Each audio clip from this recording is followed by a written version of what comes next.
माता की जय। कॉलेज प्रशासन मुर्दाबाद, कॉलेज प्रशासन मुर्दाबाद, कॉलेज प्रशासन मुर्दाबाद, कॉलेज प्रशासन मुर्दाबाद। यूनिवर्सिटी हाय हाय, जम्मू यूनिवर्सिटी हाय हाय, पूरी करो जम्मू यूनिवर्सिटी। ऑर्गन वेलफेयर की क्या बच्चे यहाँ आधा घंटा हुआ बैठे हुए, क्या उनको ये नहीं है कि मेरे बच्चे यहाँ पर धूप में सड़ रहे हैं? वहाँ आप देखिए वाटर कूलर साफ नहीं है, बाहर किसी को जॉन्डिस वगैरह हो जाएगा, कौन रिस्पॉन्सिबल है उसके लिए? मैं ये कह देना चाहता हूँ। और उसके बाद हमारी डिमांड ये है, हाय हाय जम्मू यूनिवर्सिटी हाय हाय, नहीं चलेगी नहीं चलेगी, तानाशाही नहीं चलेगी। बच्चे यहाँ पर गर्मी के अंदर अपनी डिमांड जेन्युइन डिमांड की बात कर रहे हैं, क्या वोट के यहाँ पर नहीं आ सकते? क्या ये उन यूनिवर्सिटी को नहीं बता सकते हमें यहाँ कितनी प्रॉब्लम है? हमने कितने 4 साल हो गए हमने एनसीसी हमने ये वाला दिया, ये तो हमने आज दिया ना पूरा वो करके धरना दिया ना, तब निकाला जी, पहले दिया मैडम को। आप डेली जाता है सर यहाँ पे, सर यहाँ पे डेली जाता है। बात सुन बेटे, बात सुन, पहले दिया होता ना, उसका हफ्ते का टाइम, उसके बाद आप पूछते फिर आपका राइट पड़ता। देखो हम भी इतने वो नहीं है, हम 3 साल से दे रहे हैं सर। नहीं सर देखो 3 साल से सर, देखो हम भी हमें लास्ट मिनट है मेरा लास्ट। जब आपने जब थे मैंने ये पूछा, आपने मैडम को दिया नहीं दिया? हाँ बिल्कुल बिल्कुल। आज ये देते, उसके बाद हफ्ते का टाइम, 15 दिन के बाद आप ये करते, पता सर मैं बिल्कुल आपकी रिस्पेक्ट करता हूँ बात की, पर हमें भी कोई शौक नहीं है हम यहाँ आके बैठे, हम पढ़ाई वेस्ट करें, हम क्लासेस में जाएं। हमने अंदर बड़ी बार रिक्वेस्ट कर दी एनसीसी की, वो उन्होंने हमें ये रिस्पॉन्ड किया कि आप जाके सीईओ से बात करो, कर्नल से बात करो। नहीं मैं सर नहीं, हम नहीं जाएंगे सर, अब हम नहीं जाएंगे, हम आ नहीं जाते सर, आप मैम से बात करिए, बात करेंगे प्रिंसिपल से। मेरा नाम मोहित शर्मा है और मैं national student union of India का हीरानगर का प्रेसिडेंट हूँ। आज हमारे यहाँ युवा सारे स्टूडेंट इकट्ठा हुए हैं, हमारे इश्यूज जो हैं वो कॉलेज से रिलेटेड हैं। अगर आप हमारे कॉलेज के अंदर आएंगे, मुझे बड़ा गर्व महसूस होता है। सबसे पहले तो मैं GLDM हीरानगर कॉलेज का छात्र हूँ, जिसका नाम गरदाई लाल डोगरा जी के नाम पे था, पर उनकी आड़ में ये कॉलेज के अंदर आप देखिए यहाँ पर बिल्कुल सफाई नहीं है। अगर इनके रूम्स की बात करें तो बिल्कुल प्रॉपर, यहाँ आप देखो गर्मी का मौसम आने वाला है और बिल्कुल यहाँ पर फ़ैन की कोई भी प्रॉपर इन्होंने रिपेयरिंग नहीं की है।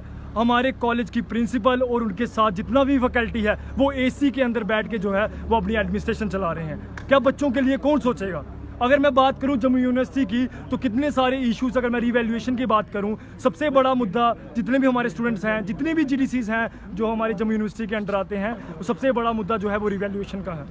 अगर यहाँ पर बच्चे, आप देखिए रिकॉर्ड उठा के देख लीजिए, 80-90% बच्चे जो है वो रिवैल्यूएशन के बाद पास होते हैं। ये कैसे पॉसिबल हो सकता है?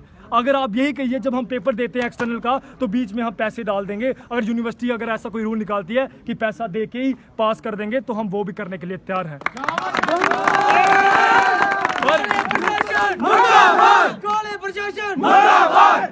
देखिए उसके बाद अगर बात करें एनसीसी की, आप कोई भी GDC उठा के देख लीजिए, सबके पास यहाँ पर NCC है, लड़कों के लिए, लड़कियों के लिए। पर क्यों हमारे GLDM हीरानगर को इन चीज़ों से वंचित रखा गया? 4 साल से हमें यहाँ पर हो गया मेमोरेंडम देते हुए, प्रोटेस्ट करते हुए, पर यहाँ पर कभी NCC नहीं आई।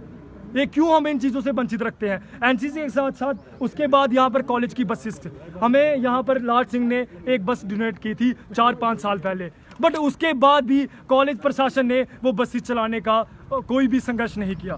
क्या यहाँ पर उनको रिपेयर करने के लिए, क्या उन बसों को चलाने के लिए क्या कॉलेज प्रशासन को पैसा मिलता है? हम अगर कॉलेज प्रशासन हमें रिकॉर्ड नहीं देगा और उनके खिलाफ जो है हम RTI लगाने के लिए भी तैयार हैं।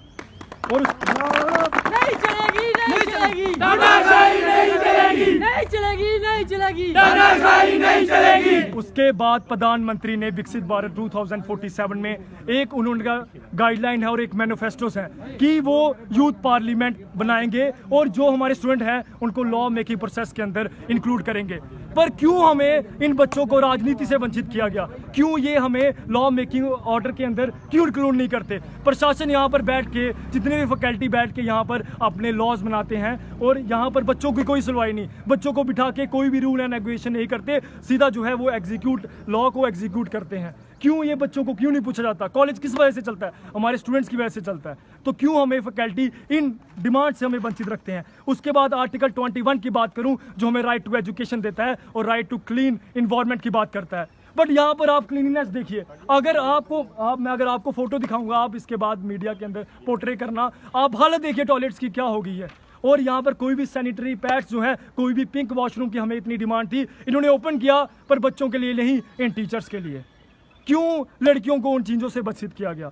मैं ये रिक्वेस्ट करना चाहूँगा हमारे प्रशासन से और जम्मू यूनिवर्सिटी से। और सबसे इंपॉर्टेंट बात, अगर हम बात करें आर्टिकल 19 की, जो हमें देता है कि फ्रीडम हम बोल सकते हैं, हमें राइट टू फ्रीडम देता है हमारे देश का संविधान। क्या संविधान से ऊपर हमारे देश में कोई इंस्टीट्यूशन है? ये संविधान का फॉलो नहीं करते, ये अनकॉन्स्टिट्यूशन तरीके से जो यहाँ पर जो है तानाशाही करते हैं। अगर आज मैं यहाँ मीडिया के सामने बैठे हैं, जितने भी मेरे तमाम युवा साथी इस मीडिया के अंदर अगर अपना इंटरव्यू दे रहे हैं, अगर अपने जो खामियां हैं कॉलेज के अंदर वो बता रहे हैं, ये इन बच्चों को सिलेक्टिव टारगेट करेंगे। मैं ये कह देना चाहता हूँ प्रशासन से और जम्मू यूनिवर्सिटी से, अगर मेरे साथियों को, अगर मेरी यूनिवर्सिटी के और मेरे स्टूडेंट साथियों को अगर कोई भी हरासमेंट होती है इस मीडिया के इस इंटरव्यू के बाद, तो हम उनके खिलाफ सख्त से सख्त कार्रवाई करेंगे।